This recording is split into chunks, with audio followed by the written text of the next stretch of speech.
वन्दितु सौवसिद्धे ध्रुवमचलमनोवमं गतिं पत्ते वोच्छामि समयपाहुड मिनमोऽसुधकेवली भणिदम् नमः समयसाराय स्वानुभूत्या चकासते चिस्वभावाय भावाय सर्वभावांतरच्छिदे। अंतिम शासन नायक 1008 भगवान महावीर स्वामी की जय। द्वादशांगो श्रुतदेवी की जय। स्वाध्याय कक्ष संपेपर्यंत आपणा सर्वांना चतुर्विध आहाराचा त्याग असणार आहे। समयसार ग्रंथ आपण बघतो आहे आणि अध्यवसान भावांची चर्चा बंधाधिकारामध्ये आमची सुरू आहे। बंध जीवाला अध्यवसान भावांनी होतो। मी पराचा करता आहे आणि परपदार्थ माझे कर्त्या आहे। मी पराला माझ्या इच्छेनुसार बदलवू शकतो, परिणमवू शकतो आणि परपदार्थ पण माझे काहीही इष्ट अनिष्ट करू शकतात। अशा मिथ्या विकल्पांनी हा जीव मोहित होऊन मूढ होऊन स्वतःला परपदार्थात एकत्व रूपाने स्थापित करतो। सर्व जग आणि जगतातील सर्व पदार्थ जणू माझ्यासाठी आहे हा अज्ञानी जीवांचा व्यामोह आहे। सर्व पदार्थात तो संबंध स्थापित करतो आणि वास्तविकतः हा केवळ ज्ञाता आणि द्रष्टा आहे, पण हा सर्वांचा कर्ता आणि भोक्ता बनतो। वास्तविकतः परजीवांवर परपदार्थावर याचं काहीही चालत नाही, हा त्यासाठी अकिंचित कर आहे। पण ज्याला ज्याला जाणतो त्याला लक्ष करून इष्ट किंवा अनिष्ट भाव करून आपल्यात स्थापित करतो आणि अनंत दुःखाला पंचपरावर्तन रूप संसाराला चालवितो। अशा तऱ्हेने या काल आपण कलशामध्ये परकर्तृत्वाचा विचार आपण बघितला आणि यानंतर जयसेनाचार्यांच्या तात्पर्यवृत्ती टीकेमध्ये 5 गाथा आलेल्या आहेत। 5ही गाथा जवळपास समान आहे, फक्त काही शब्दांचा त्या ठिकाणी फरक आहे आणि अर्थामध्ये देखील विशेष असं नाही, पण आपण त्या 5 गाथा या ठिकाणी बघणार आहोत। जयसेनाचार्यांच्या तात्पर्यवृत्तीमधल्या या 5 गाथा। कायेन दुःख वेम्य सत्ते एवं तुजं मदिं पुनसि सौवावि एसमिच्छा दुहिदा कम्मेण जदि सत्ता। वाचेन दुःख वेम्य सत्ते एवं तुजं मदिं पुनसि सौवावि एसमिच्छा दुहिदा कम्मेण जदि सत्ता। मनसाए दुःख वेम्य सत्ते एवं तुजं मदिं पुनसि सौवामि एसमिच्छा दुहिदा कम्मेण जदि सत्ता। सच्चेन दुःखमेव्य सत्ते एवं तुजं मदिं पुनसि सौवावि एसमिच्छा दुहिदा कम्मेन जदि सत्ता। कायेन च वाचा वा मनेन सुहृदे करेमि सत्तेत्ति एवं पिहवदिमिच्छा सुहिदा कम्मेन जदि सत्ता। अशा तऱ्हेने या 5 गाथा आहे की जर हा जीव आपल्या कर्मांनी दुःखी होतो तर मी जीवांना कायेने दुःखी करतो, ही तुझी मती पूर्णतः मिथ्या आहे। एखाद्या जीवाला मी दुखापत करू शकतो, एखाद्या जीवाला मी कायेने दुःखी करू शकतो, अशी जर तुझी मान्यता असेल तर आचार्य म्हणतात की हे विकल्प तुझा खोटा आहे।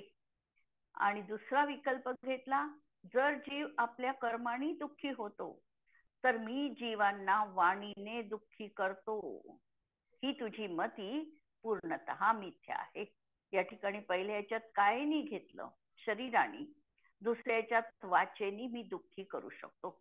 आणि आम्ही प्रत्यक्षामध्ये व्यवहारामध्ये देखील आम्ही बघतो अनेक वेळेला आम्ही वाचेनी दुसऱ्या व्यक्तीला दुःखी करतोच करतो. आमचं बोलणं इतकं तीक्ष्ण दुधारी धारे सारखं शस्त्रासारखं कधी काम करतं की दुसरे जीव दुःखी होतात.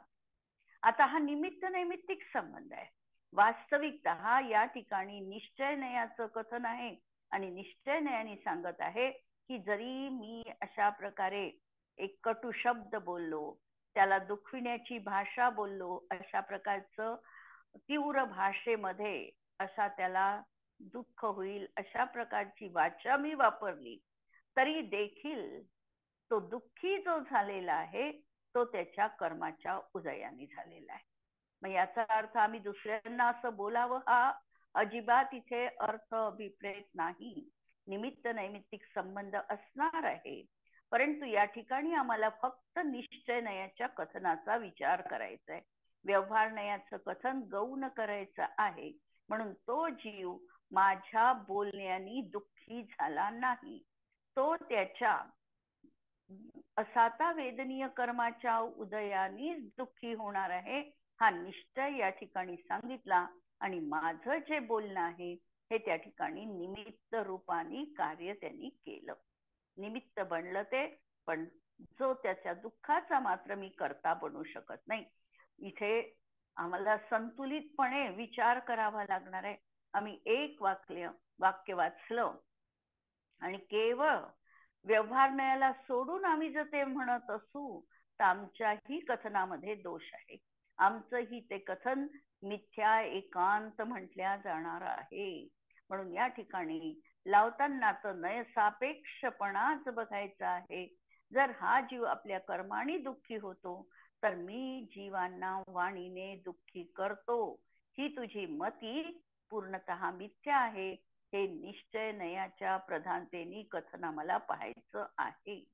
तिसरं सांगितलं की हा जीव जर आपल्या कर्माने दुःखी होतो तर मी जीवांना मनाने दुःखी करतो, ही तुझी मती देखील पूर्णतः मिथ्या आहे. मी कायेने दुःखी करू शकत नाही, वाचेने करू शकत नाही आणि मनाने पण करू शकत नाही. किंवा जर जीव आपल्या कर्माने दुःखी आहे तर मी जीवांना शस्त्रांनी दुःखी करतो, शस्त्र त्याच्या माध्यमातून मी दुःखी करतो, हे देखील तुझं मती पूर्णतः मिथ्या आहे. आणि जर जीव आपल्या कर्माने सुखी होतो तर मग मी मनाने वचनाने कायेने जीवाला सुखी करतो, ही मती मिथ्या मती आहे. टीकेत आचार्य लिहितात की जीव आपल्याच पापकर्माच्या उदयाने दुःखी होतो आणि पुण्यकर्माच्या उदयाने सुख प्राप्त करतो, तर तुझं कर्तृत्व ते त्यामध्ये काय आहे? कारण कुणीही कुणाचे पुण्य पाप कर्म आणू शकत नाही किंवा त्याला रोखू शकत नाही. गाथा निश्चय नयाच्या प्रधानतेने आलेली आहे. ही गोष्ट आम्हाला विसरता येत नाही, कारण अशा प्रकारचा आमचा निमित्त नैमित्तिक संबंध त्या ठिकाणी असू शकतो. निमित्त नैमित्तिक संबंधामध्ये व्यवहाराचं कथन असं असणार आहे की एखाद्या जीवाला मी अपशब्द बोलले तर त्याहीमुळे समोरची व्यक्ती दुःखी होऊ शकते. त्याला कारण आणखी एक असं आहे की जितके काही विभाव परिणाम आहे हे परलक्षीच असतात. म्हणजे विभाव जो जीवात उत्पन्न होतो आहे हा विभाव पर्याय दुसऱ्याला लक्ष करून झालेला असतो.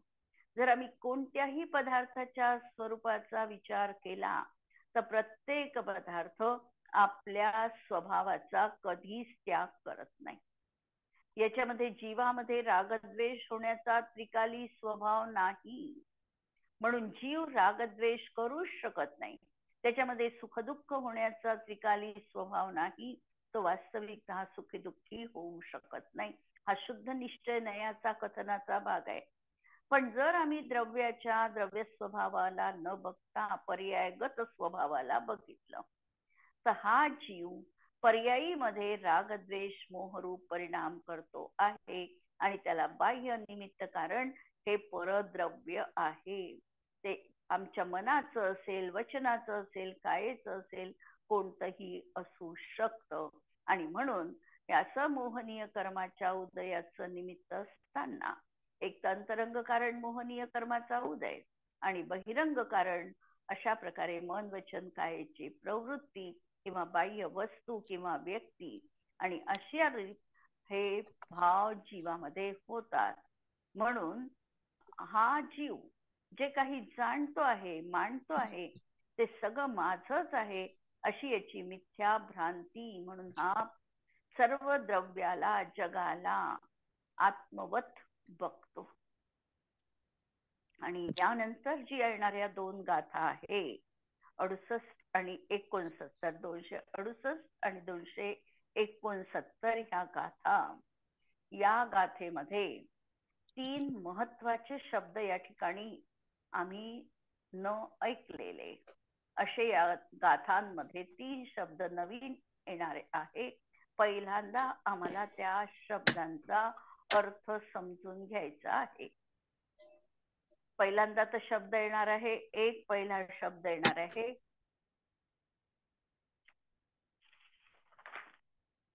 हिंसा गर्भ अध्यवसान भाव. अध्यवसान भाव आतापर्यंत सामान्य रूपाने आचार्यांनी चर्चा केली. आता मात्र या अध्यवसान भावांना 3 तऱ्हेच्या रूपाने आचार्य प्रस्तुत करणार आहे. आतापर्यंत सामान्य चर्चा केली, मी दुसऱ्याला मारतो, जगवितो, हिंसा करतो, तो मला मारू शकतो, अनेक तऱ्हेच्या अध्यवसान भावांचं आचार्यांनी द्योतन केलं की जे भाव आमच्या अंतरंगामध्ये असतात. आता त्या भावांना आचार्य 3 रूपामध्ये विभक्त करत आहे. पहिला त्यांनी शब्द वापरलेला आहे या टीकेमध्ये क्रिया गर्भ अध्यवसान हा शब्द वापरलेला आहे. क्रिया गर्भ अध्यवसान, अध्यवसान म्हणजे विपरीत भाव, खोटे भाव. आता क्रिया गर्भ म्हणजे काय? मी पराला मारतो अशा तऱ्हेचा जो या जीवाचा हिंसेचा अध्यवसान भाव आहे हा क्रिया गर्भ अध्यवसान भाव म्हटलेला आहे. म्हणून पहिला अध्यवसान भाव सांगताना सांगितला की परद्रव्य आणि परद्रव्यातील पर्यायी यामध्ये कर्तृत्व बुद्धी रूप अध्यवसान भाव, त्याला म्हटलेलं आहे क्रिया गर्भ अध्यवसान भाव. दुसरा अध्यवसान भाव सांगताना शब्द येणार आहे त्यावेळेला आणखी आपण विशेष बघू. दुसरा अध्यवसान भाव सांगितला विपच्यमान अध्यवसान भाव, की जीवाची जी कर्मोदय रूप पर्याय होणार आहे नरनारकादी असमान जातीय पर्यायी, या पर्यायीमध्ये आणि अशा पर्यायी किती होणार आहे तर 84 लाख पर्यायी आम्ही माहिती आहे आम्हाला, 184 योनी माझी अशा या पर्यायी. आणि या पर्यायींमध्ये हा जीव ही जी असमान जातीय द्रव्य पर्याय आहे, असमान जातीय द्रव्य पर्याय म्हणजे एक जीव आणि अनंत पुद्गल परमाणू औदारिक शरीराचे वैक्रियक शरीराचे मिळून जी एकत्व रूप पर्याय जी बनलेली आहे ती आहे असमान जातीय द्रव्य पर्याय, की ज्याच्या माध्यमातून हा जीव नरक तिर्यंच मनुष्य किंवा देव पर्याय धारण करतो. ही झाली असमान जातीय द्रव्य पर्याय. आणि या असमान जातीय द्रव्य पर्यायी मध्ये हा त्या ठिकाणी एकत्व बुद्धी करतो. म्हणून प्रवचनसार मध्ये आचार्य अमृतचंद्र ज्या वेळेला पहिल्याच गाथेची टीका लिहितात त्या गाथेच्या टीकेमध्ये हा मी कोण आहे, हा मी कोण हा प्रश्न स्वतःला उपस्थित करतात आणि त्या ठिकाणी उत्तर देताना सांगतात की एषः न असमान जातीय द्रव्य पर्याय, मी हा असमान जातीय द्रव्य पर्याय रूप नाही, तर मी ज्ञान दर्शन स्वभाव हा अहम. हे त्यांचे आता शब्द थोडे कदाचित संस्कृत मधले वेगळे आहे. तर असा हा मी जो आहे हा असमान जातीय द्रव्य पर्याय रूप मी नाही, मी तर ज्ञान दर्शन चैतन्य स्वभावी आत्मा आहे. म्हणून असमान जातीय द्रव्य पर्याय आणि आमचं या शरीराशी एवढं एकत्व आहे की आमची बोलण्याची भाषा देखील त्याच्याशी एकत्व रूपाची असते. माझं दुखत आहे, माझं डोकं दुखत आहे, पोट दुखत आहे, जे काय आम्ही म्हणतो, हे असमान जातीय द्रव्य पर्यायीमध्ये आमचं जणू तादात्म्य असल्याप्रमाणे आमची ही भाषा आहे. वास्तविकतः आत्मा अमूर्तिक स्वरूपी आहे, शरीर मूर्तिक रूप आहे. अमूर्तिक आत्मा आणि मूर्तिक शरीर यांचा जो एकत्वाचा व्यवहार ज्या पर्यायीमुळे होतो आहे, ती आमची ही असमान जातीय द्रव्य पर्याय आहे. यामध्ये अशी पर्याय एक रूप असताना वाटत असतानाही यामध्ये दोहोंचं अस्तित्व वेगळं आहे. आत्मा अलग आहे आणि शरीर अलग आहे, पण यामध्ये तो एकत्व बुद्धी करतो आणि एकत्व बुद्धीमुळे या शरीराचं देखील सगळं हा जीव आहे अशा तऱ्हेने याला वाटत राहतं. दुखत कोणाचं हा प्रश्न जर आम्ही विचारला तर अमूर्तिक आत्मा, अमूर्तिक आत्म्याला न वेदना आहे, न रोग आहे, न वार्धक्य आहे, न युवापण आहे. परंतु हे शरीर यांनी धारण केलेलं आहे आणि शरीरामुळे याच्यामध्ये त्या शरीराचे देखील जे काही प्रकार असतील, सुखदुःख असतील, सुखदुःख शरीराला तर नाही, शरीराच्या माध्यमातून आम्ही स्वतःला तसं मांडतो आहे. तर ही जी आमची एकत्व बुद्धी आहे, या बुद्धीला म्हटलेलं आहे विपच्यमान अध्यवसान भाव. म्हणून हा दुसऱ्या तऱ्हेचा अध्यवसान भाव या ठिकाणी सांगितला की कर्मोदय जनित पर्यायीमध्ये एकत्व बुद्धी करणे. त्यांनी समाधी शतक मध्येही सांगितलं की हा जीव, याला जी पर्याय प्राप्त झालेली आहे, तिर्यंचम तिर्यगंगस्तम, देव असेल तर तो देवरूप स्वतःला मांडतो, मनुष्य असेल तर मी मनुष्य रूप आहे असा तऱ्हेचा मांडतो, पण न स्वयं तत्वतस्तथा, पण हा वास्तविकतः तसा नाही, तर हा स्वसंवेदन स्वरूप आहे. अशा तऱ्हेची गाथा समाधी शतक मध्ये देखील पूज्यपाद आचार्यांनी सांगितलेली आहे. आणि तिसरा अध्यवसान जो भाव आहे, हा भाव आहे ज्ञानमान अध्यवसान भाव. ज्ञानमान अध्यवसान भाव त्याला म्हणायचं की जो काही हा परद्रव्याला जाणतो आहे, हा सर्व द्रव्याला जाणण्याची याची शक्ती आहे. आत्मा स्वपर प्रकाशक स्वभावी आहे, त्यामुळे तो स्वतःला जसं जाणतो तसं तो परपदार्थालाही जाणतो आहे. जे जाणण्यात येणारे पदार्थ आहे त्याच्यामध्ये देखील हा एकत्व बुद्धी करतो. अशा तऱ्हेने त्या ठिकाणी हा मी धर्मद्रव्याला जाणलो आणि त्या पर्यायीमध्ये त्याची एकत्व बुद्धी आहे, ही आहे ज्ञानमान अध्यवसान भाव. असे हे तीन भाव या गाथांमध्ये आचार्य आम्हाला या ठिकाणी सांगणार आहे.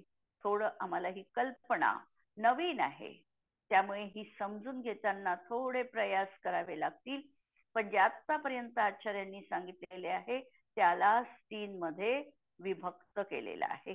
आणि आचार्य जयसेनांनी मात्र याला 2च याच्यामध्ये विभक्त केलं, एक कर्मजनित विभाव भाव आणि धर्मादी ज्ञेय भाव.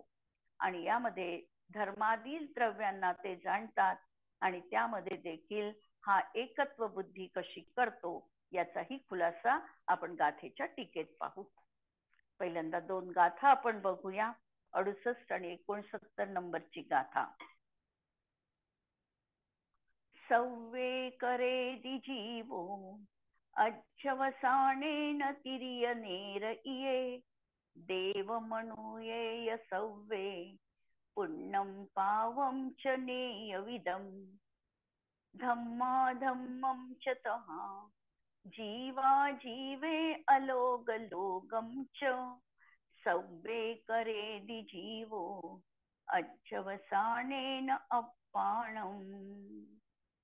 जीवो अध्यवसानेन, जीव आपल्या अध्यवसानाने, सव्वे सर्व तिर्य नेरइये, नेरये म्हणजे नारकी, य देव मनुष्ये, हे सर्व पर्याय त्याला जे प्राप्त झालेले पर्याय आहे, तिर्यंच जीवांचे, नारकी, देव आणि मनुष्य हे सर्व पर्याय आणि अनेक प्रकार पुण्य पाप आदी सर्व रूप आत्म्याला करतो. आणि तसेच हा जीव अध्यवसानामुळे आपल्या आत्म्याला धर्म अधर्म, जीव अजीव, अलोक लोक या सर्व ज्ञेय रूपाने करतो. अशा तऱ्हेने या 3 प्रकारच्या अध्यवसान भावांमध्ये हा जीव अनादी कालापासून आपल्या स्वतःच्या आत्मतत्वाला मात्र यांनी कधीही अनुभवलं नाही. मी कोण या प्रश्नाचं उत्तर जर आम्हाला पाहिजे असेल तर आमची उत्तरं कशी असतात? मी म्हणजे अमुक व्यक्ती, मी म्हणजे मी एवढी डिग्री होल्डर, मी म्हणजे एवढी पदवीधारक, मी एवढी पदधारक, हे सगळं आमचं, हे सगळं स्वतःला आमचा परिचय हा सगळा परलक्षी परिचय आहे. आणि आम्ही याच्यामध्ये समाधान मानतो. जितक्या आमच्या नावाच्या समोर जितक्या उपाधी असतील त्या उपाधींनी हा अलंकृत झाला असं आम्ही स्वतःला मानतो. जितक्या जितक्या उपाधी जास्त तितकं माझं मोठेपण जास्त, हा एक भाव जीवाच्या मनात असतो. वास्तविकतः उपाधी ही परकृत आहे. उपाधी कुठपर्यंत विचार करायचा आहे. उपाधीला देखील शेवटी सोडावं लागतं. उपाधी सुटल्याशिवाय आम्हाला मोक्ष मार्ग प्रशस्त होत नाही. उदाहरण आपण लौकिक उदाहरण नेहमीच्या याच्यामधलं बघूया.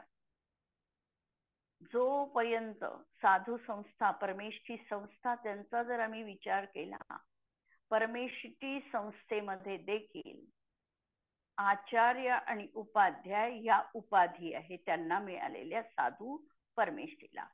साधू ही उपाधी नाही आहे. साधू ही तर महाव्रतांचा स्वीकार, जो सरलपणाने प्रामाणिकपणाने जीवन जगतो आहे तो साधू म्हटल्या जातो. साधू उपाधी नाही, पण उपाध्याय आणि आचार्य ह्या 2 उपाधी आहे. आणि ह्या उपाधी जर जीवनात असतील तर त्यांचं समाधी मरण करण्यापूर्वी त्यांना या उपाधींचा त्याग करावा लागतो. ज्या वेळेला आचार्य महाराजांची सल्लेखना सुरू असेल तर सर्वप्रथम सल्लेखनेच्या आधी त्यांच्या काही प्रक्रिया सांगितलेल्या आहे. त्यामध्ये सगळ्यात पहिली प्रक्रिया जी असेल ती उत्तमार्थ प्रतिक्रमण ही प्रतिक्रिया ही सर्वात पहिल्यांदा सांगितली आहे. उत्तमार्थ प्रतिक्रमण. नेहमीचे प्रतिक्रमण वेगळे, ते दैवसिक, रात्रिक, वार्षिक, संवत्सरिक असे प्रतिक्रमण त्यांचे वेगळे. आणि ज्या वेळेला समाधीचा संकल्प हा घेतात, सल्लेखनेचा संकल्प, त्यावेळेला त्यांना सर्वात प्रथम करावं लागतं ते उत्तमार्थ प्रतिक्रमण.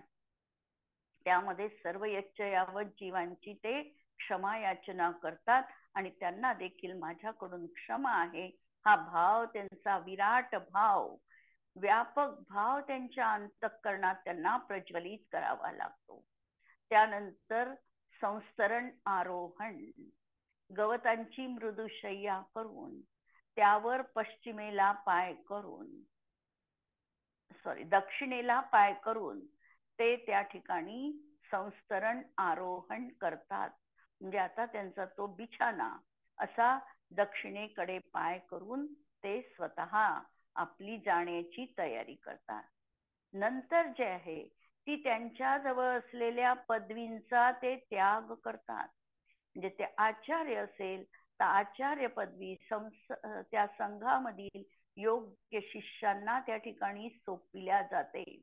नंतर त्यांच्या जवळ जे कमीत कमी 4 निर्यापक आचार्य असतात त्यांना त्यांचं कार्य सोपविल्या जातं की तुम्हाला हे कार्य माझ्यासाठी करायचं आहे. आणि ते जर तशा प्रकारचं सगळं ते साथ देऊन टाकतात, म्हणजे सगळ्या परिग्रहांचा आता या उपाधींचा देखील त्यांनी त्याग केलेला आहे आणि सर्व विकल्पांना बाजूला करून परद्रव्याविषयी कोणत्याही कर्तृत्वाचा भाव ते जीवनात ठेवत नाही. तर अशा प्रकारे ही जी पर्याय आहे या पर्यायीचा देखील त्यांना व्यामोह नाही. जोपर्यंत मी मुनी आहे हा भाव अंतरंगामध्ये आहे तोपर्यंत देखील त्यांच्या मनामध्ये विकल्प आहे. म्हणून विद्यासागर महाराजांचं या संबंधामधलं एक शब्द लक्षात ठेवायचे आहे की दिगंबरत्व होने के बावजूद भी दिगंबरत्व की विस्मृति ही मोक्ष पथ में अग्रेसर करती है. दिगंबर आहे पण दिगंबर आहे मी मुनी आहे हाही अहंकार त्यांना शेवटी सोडावा लागतो. मी एवढे व्रत केले, एवढे संयम पाळले, शांतीसागर महाराजांनी किती उपवास केले, पण कुठेही त्यांनी स्वतःची लेखी नोंद करून ठेवली नाही. अनुयायांनी भलाई त्याची नोंद घेतली आणि त्यांचं चरित्र प्रकाशित करताना त्यांनी एवढे व्रत केले, एवढे उपवास केले, असे उपसर्ग सहन केले हे आलं. पण त्यांच्या स्वतःच्या माध्यमातून आत्मश्लाघ्यतेचा यत्किंचित देखील त्यांनी कुठे स्तोम माजविलेलं नाही. तर ही आहे खऱ्या अर्थाने आमची मोक्ष आराधना. म्हणून या ठिकाणी हा सगळ्या क्रियांचा याला जीवनामध्ये अध्यवसान भावांचा याला त्याग करायचा आहे. म्हणून या सर्व पर्यायी अनेक पर्यायी याच्या जीवनात येणार आहे. असमान जातीय पर्यायी आहे पण त्या समजा त्याच्या जीवनातून त्याला न बघता एक मी ज्ञान दर्शन त्रिकाली न्यायक आहे या भावालाच त्याला प्रधानता देणं आहे. टीका पहा. ज्याप्रमाणे हाच आत्मा स्वतःला स्वयं क्रियात्मक हिंसेच्या अध्यवसानाने हिंसक.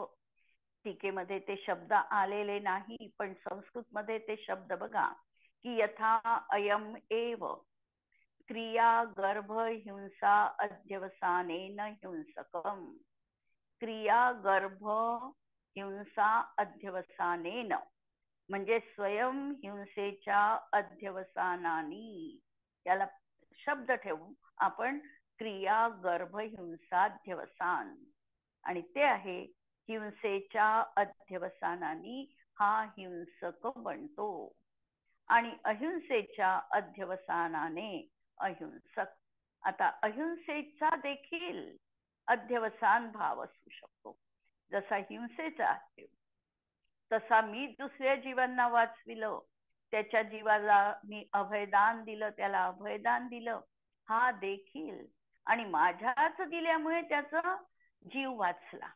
दिलं ते बिघडलं नाही, ते आमचं कर्तव्य सांगितलेलं आहे, पण त्यांनी माझ्यामुळे त्याचा जीव वाचला हा अहिंसेचा अध्यवसान आहे. आचार्य क्रियेचा निषेध करत नाही, क्रियेच्या मागे जो आमचा भाव आहे या भावाचा आचार्य निषेध करत आहे.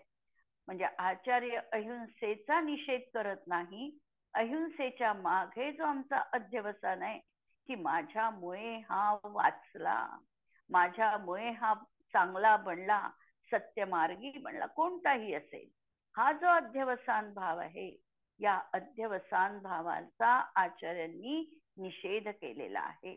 म्हणून अहिंसेचा अध्यवसान आम्हाला पहिल्यांदा पटत नाही की अहिंसेचा अध्यवसान कसा असणार आहे.